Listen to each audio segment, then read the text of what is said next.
So what makes the human body theological?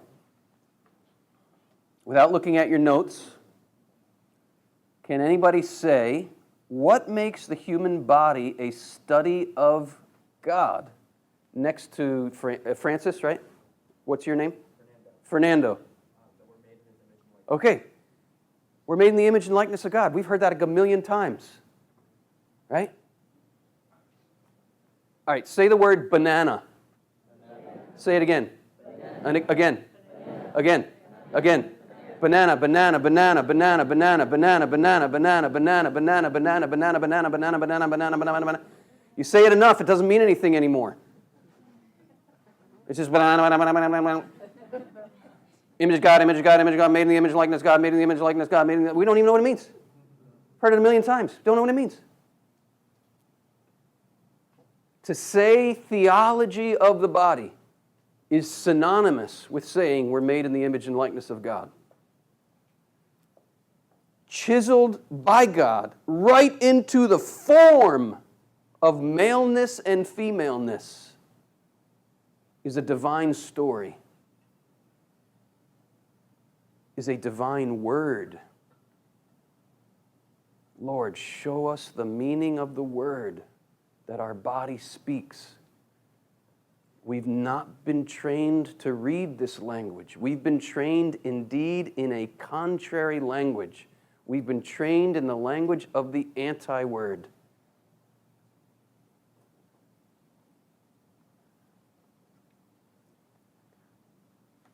Our bodies reveal spiritual mysteries, divine mysteries. And here we have to just begin to address, remember I said last night, the journey of the Christian life from one perspective is becoming less and less a heretic. Okay. True or false? I want you just to answer this in the quiet of your own heart. True or false? Man is a spiritual being. True or false? Man has a spiritual nature.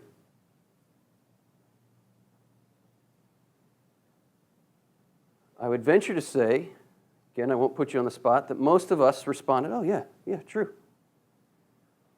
But we are dangerously teetering on heresy right there without some real qualification. A little light for you, we are not spiritual beings. Angels are spiritual beings. What kind of beings are we? Yeah, you said it. Human. We are human beings. Did you know you are a human being? Now, let's be careful with our words. Are human beings spiritual? Be not afraid. Are human beings spiritual? I've scared you now. I don't know. Maybe I'm a heretic. I don't know. Yes, human beings are spiritual, but that's only half the answer. The very definition of a human being is the marriage of the spiritual and the physical. That's what a human being is. We are the marriage of the spiritual and the physical. We are weird in God's creation. You have the angels, they are spiritual beings, right? You have the animals, they are physical beings. We are this weird combination of the two. I like to call us angemals. The spiritual and the physical is wed in us, and this is not a temporary reality. Every religion known to man has some belief in the afterlife. But for nearly every religion known to man, the afterlife is where the soul, the spiritual aspect of our humanity, is liberated from the prison of the body. This is not our faith. This is not our faith. We dare to profess an eternal life, an afterlife that is bodily, that is physical. Because we profess belief in the resurrection of our bodies. We'll come back to that again and again and again. My point is this. We ourselves, we who would actually take a week out of our lives to come to a retreat like this, we are in need of deep healing of a false anthropology, a false vision of what it means to be human. Anthropology is the study of man. We have a faulty anthropology, and the culture and the church, people in the church, are riddled with it. And it's a rupture of the body and the soul. We have this idea that the body is a house or a shell that contains our true spiritual self. This is not our faith. This is not our faith. Thomas Aquinas says that the body does not contain the soul. The soul contains the body.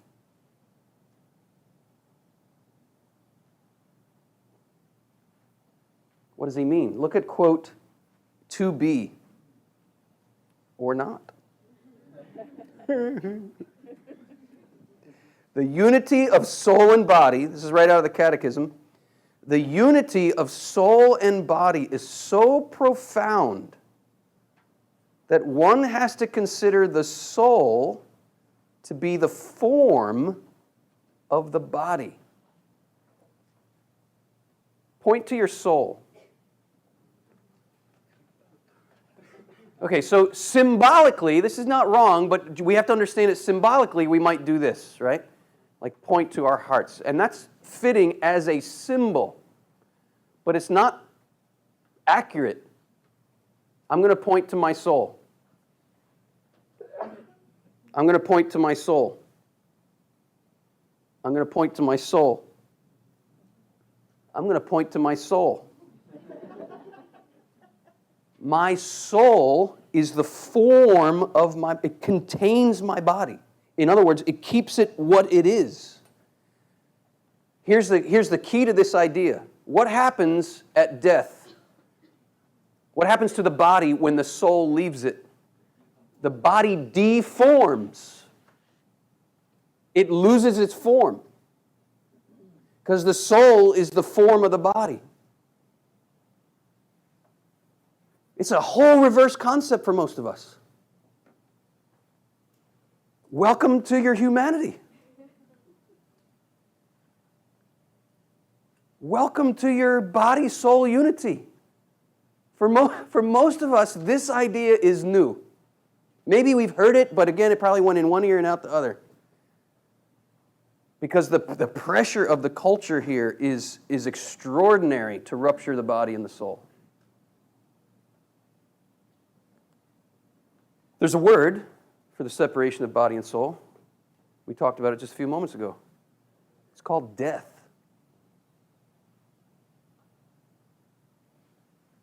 I want to ask the priests here a question. How many of you as priests would, well, let me ask you this, put it this way. As priests, you know your parishioners pretty well. What percentage of your parishioners, would you say, if you're a priest, could you raise your hand just so I know who I'm talking to? Okay. What percentage of your parishioners would you say have this idea that their body is a shell and that at death the soul's liberated from the prison of the body? Give me what's your guess percentage-wise? Father Chuck? 98. 98%. Anybody else? Father Luke? Maybe 90? About 90%. Okay, so let's put this in perspective. These are the people who actually come to Mass. I've asked thousands of priests that question over the years, and the lowest I've ever gotten is like 70-ish%. The highest is about 98%. But I get it in that range very regularly. So let's just go with a mean, right? Let's just go with, say, 85%. So what are we saying here? We're saying that 85% of the people who come to Mass on Sunday, these are the people who actually care about their faith. They believe a heresy that attacks our faith at its deepest roots. How we doing? How we doing? And we wonder why the church is in a crisis.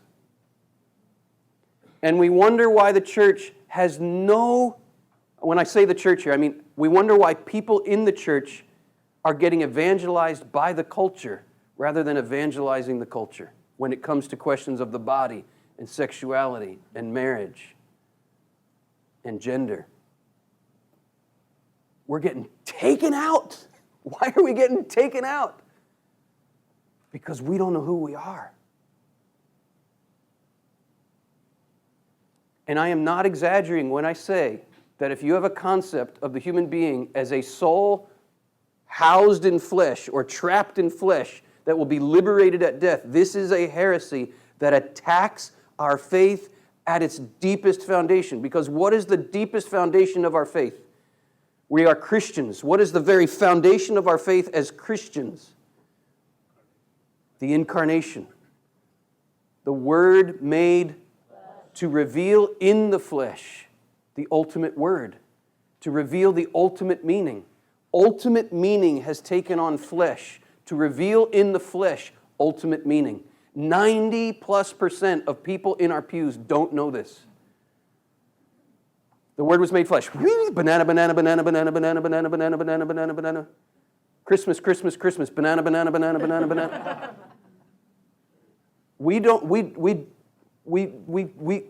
have to return. Show me the meaning of the word Christmas. Show me the meaning of the word incarnation. Show me the meaning of the word body. Show me the meaning of the word human. Show me the meaning of the word Eucharist. Show me the meaning of the word heaven. Show me the meaning of the word sex. Show me the meaning of the word marriage. Show me the meaning of the word freedom. Show me the meaning of the word love. Show me, Lord, show me who I am.